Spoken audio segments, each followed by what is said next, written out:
অবশ্যই সারা রাত তো রিক্সা চালাই দেবো, নাহলে টাকা পাবো কই?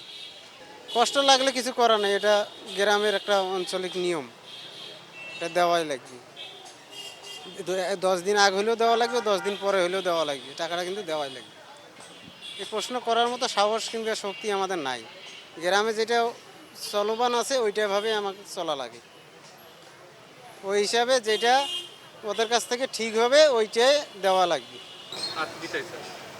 এখন আপনার উপস্থিত ওরা 2 লাখ টাকা নিবে, তারপরে নিজের মন মতো যা চায় মানে জুটবে ওইটা দেওয়া যাবে, কোনো সমস্যা নেই। ওটা গ্রামের, ওটা মাইনা নিয়ে চলা লাগে, ওটা তো বলার মতো আর কিছু নাই। কারণ আমরা দিন মিলেই দিন খাই, রিস্কের কামাই কোনো দিন আছে কোনো দিন নাই, কষ্টে এমনি জীবন কামন করি। তারপরে মনে করেন যে মেয়ে আছে, মেয়ের পক্ষে বিয়ে দেওয়া কিংবা আনুষ্ঠানিকভাবে কিছু খরচাপাতি করা আমাদের পক্ষে কিন্তু খুব কষ্টকর হয়ে যায়। ওটা দেওয়াই লাগবে, যে জায়গায় দিই ওটা দেওয়াই লাগবে। এই জন্য না কিছুই থাকে না, খাওয়ার পরে এমনিতেই যে টাকা ইনকাম দেখা যায়, গাড়ির টাকা জমা, এই গাড়িটা 400 টাকা জমা দেওয়া লাগে, 400 টাকা জমা, নিজের খাওয়া মনে করেন প্রায় 200 টাকার মতো লেগে যায়। তারপরে আর কত থাকে, 200, 250, 300 টাকা থাকে, ওইটা জমা কইরা 2 দিন 3 দিন পর পর টাকা পাঠায় দেওয়া লাগে। আমরা আসলে খুব কষ্টের ভিতরে থাকি, যে যত বিয়ার খরচাপাতি সব কিছুই দেওয়া লাগবে, ওরা কিছু দিবে না। ওরা কিছুই দিবে না।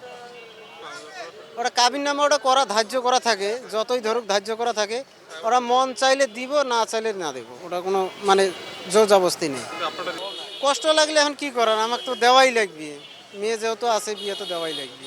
সব বাবারই এই কষ্টটা, খালি আমার বলতে না, সবাইরই। গরিব ঘরে জন্ম দেয় না, হ্যাঁ, বাবার বাড়ি পাঠাই দিবি, ভয়টাও কি জন্ম আছে? এই ভয়টা তো থাকবেই, বা সব বাবার মনে ভয় থাকে, এই ভয়টা তো অবশ্যই থাকবে। মেয়ের জন্য মায়া লাগে যে অত ভয়ের জন্যই আপনার টাকাটা দিচ্ছেন যে। তা তো দেওয়া লাগবে, কারণ না দিলে তো মেয়েটা আমার সুখে থাকবে না। হয়তো যেভাবে হোক, শারীরিকভাবে হোক আর মানসিকভাবে হোক, যেভাবে হোক একটা মেয়েকে টাকাটা মেয়ের শান্তি দিনে থাকে ভয় দিয়ে দিচ্ছে। দিতে হয়। তারপর তো টুকিটাকি যেটা দিতে হয় ওটার হিসাব বাদ, কিন্তু এইটা বিয়ের সময় দিতে হয়।